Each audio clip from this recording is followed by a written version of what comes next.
and welcome back to my What I Read in October and November. I don't know how I missed doing October. Sorry. This is September and October because we're in the middle of November. Oh my goodness.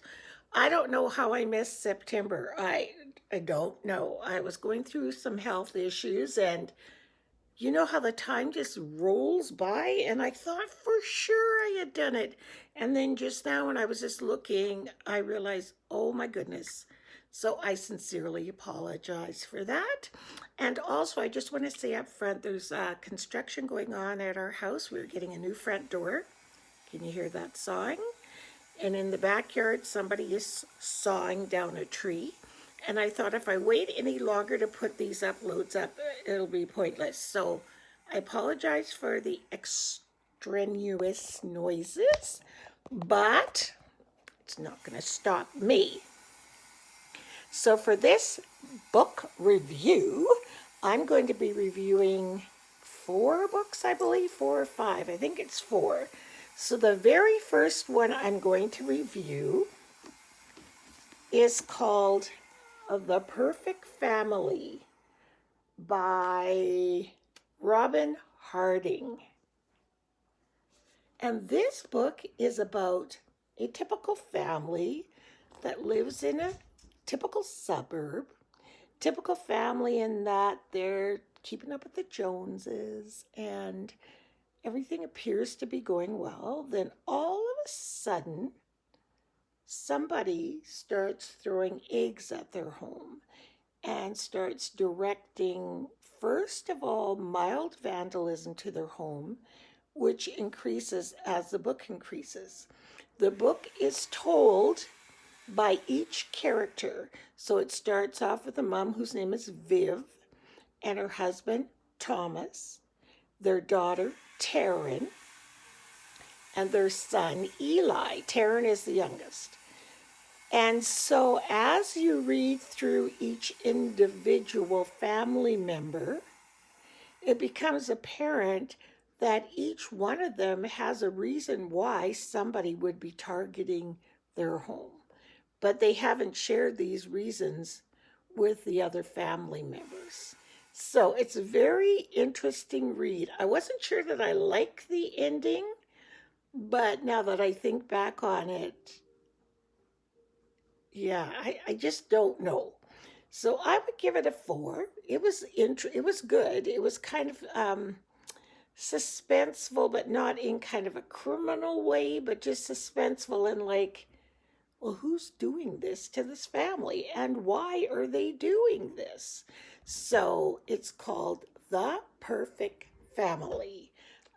It's twisty, devious, peels back the veneer of suburban perfection to expose the decay beneath. It's a perfect description of this book. Very, very good. So I would give The Perfect Family 4 stars. It's an easy read, a great book to curl up with on a rainy day or a snowy day and just immerse yourself into it. The next book I want to talk about is called After the End by Claire Mcintosh. And this book is about a couple named Pip and Max, and they have a little boy, and their little boy is quite sick. So they have to come to the decision on what to do for his care.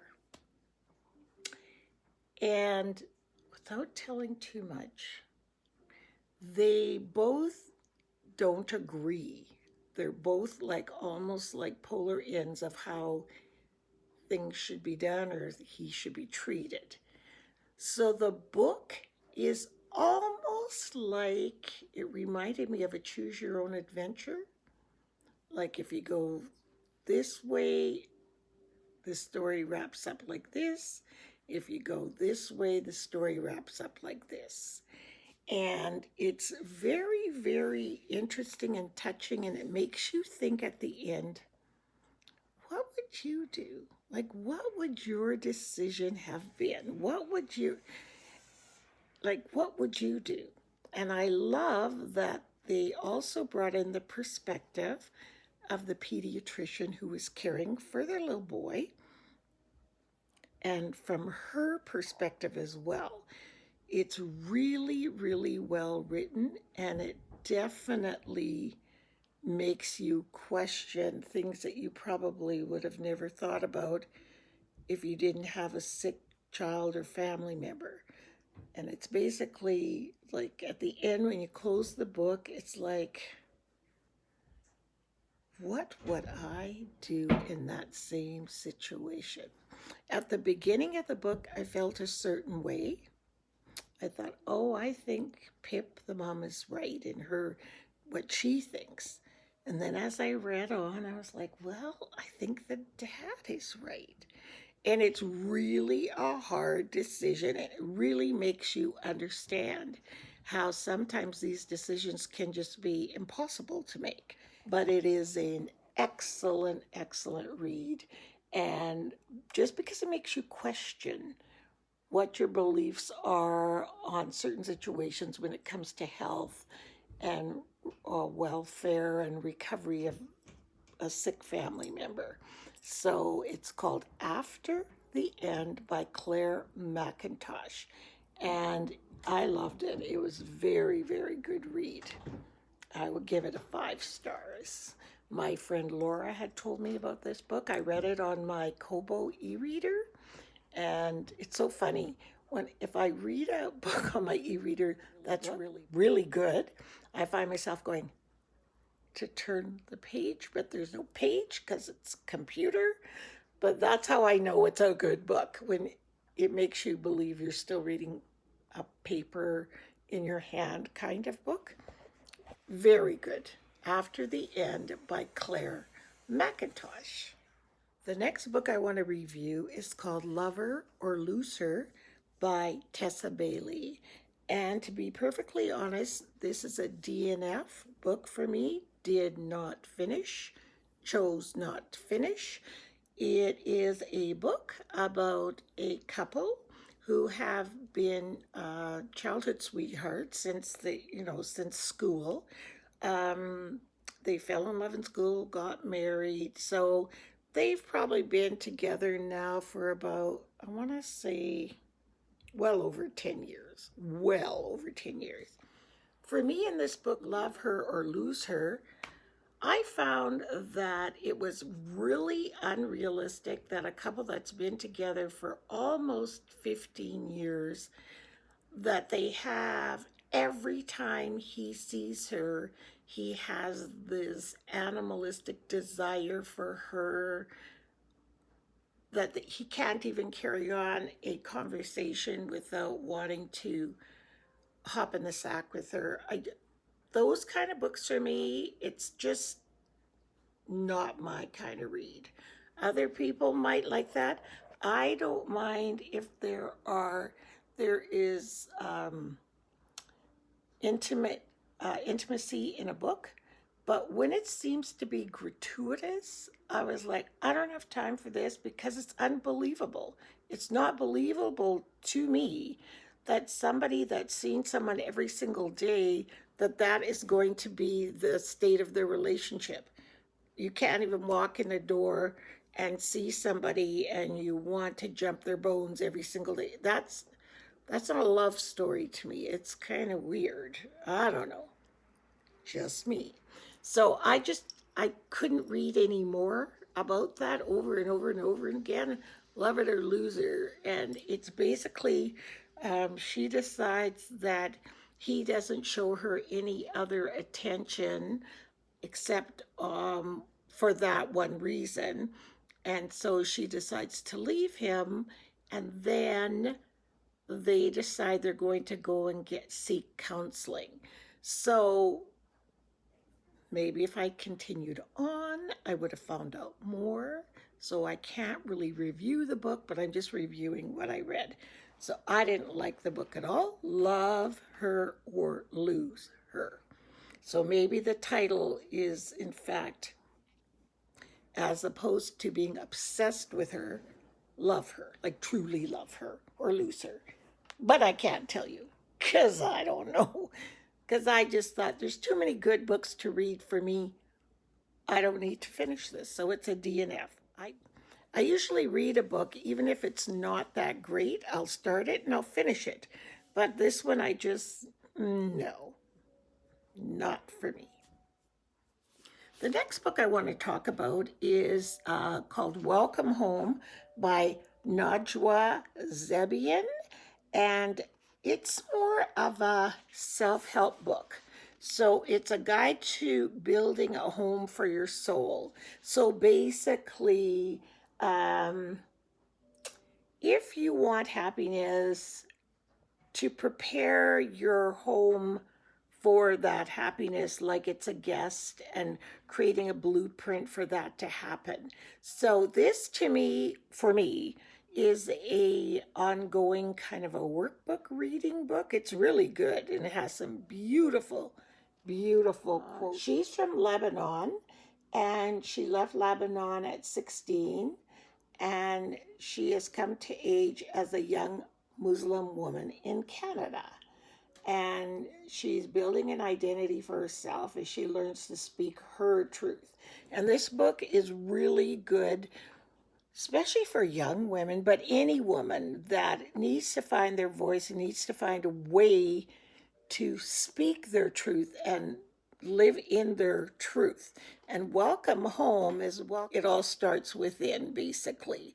And it all starts with you. So she's a poet and shares her revolutionary concept of home, the place of safety where you can embrace your vulnerability and discover your self-worth.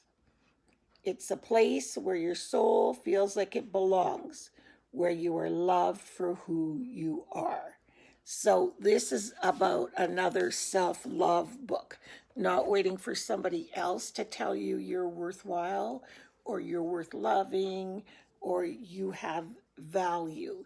It's within yourself. And she has like chapters on the blueprints on how to create a room in your house. She starts with one room and then you go into self-love, forgiveness, clarity, all things like that. It's a really good book. And I think if you were looking for a gift for a young woman just coming into her own, this would be a really good book.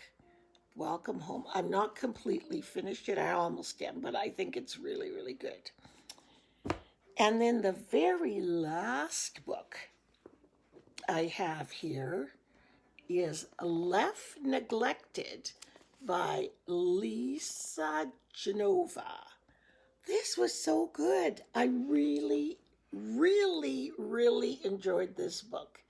This book is about a lady, what is her name? Sarah Nicholson. She is a type A, high executive, power worker who works like 60 hours a week. They have 3 children. Their children are named after the Charlie Brown characters. There's Charlie, Lucy, and Linus. I thought that was so cute.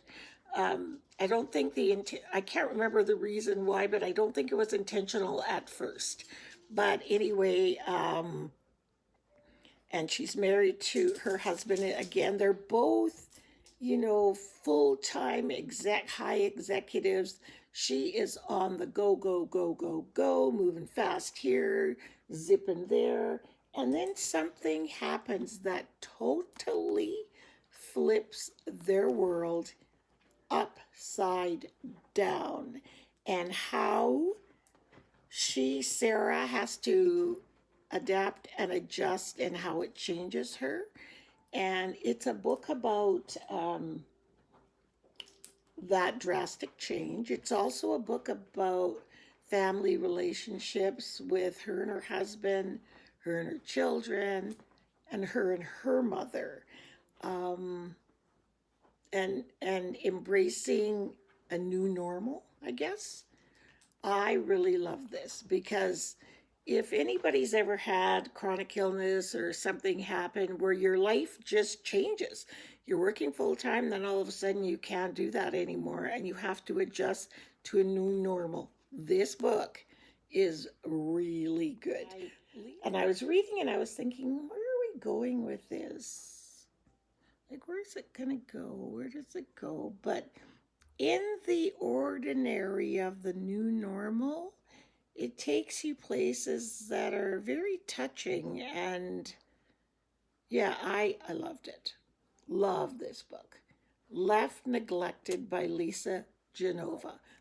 Lisa Genova has a PhD in neuroscience, and I think the movie Still Alice was based on her book, and Juliana Moore was the actress, and she had dementia, but she was young, and that was on one of her books. And she tends to write these books that she knows about from her studies in neuroscience. And I'm just about to start another one by her called Every Note Played. So I'll review this one next time. But I really, really enjoyed this book, Left Neglected. And I found this book in a secondhand bookstore when I was in Kelowna. And I think it only cost me like $4 or $5. And it was excellent, really worth it. So you can find this book pretty much anywhere. I even saw it in a thrift store the other day. I was thrift shopping and I saw this book. And one of the books is called Left Neglected. The other cover, some books have two covers. The other one has an apple on it for some reason, like an apple for the teacher. It has one like that on it. So, yeah, look for it if you can, and you don't have to pay full price for it. So those are my books for September and October. So for September and October, we have The Perfect Family by Robin Harding. We had After the End. We had this Welcome Home. We had Love Her or Lose Her. If you want to check it out, go right ahead.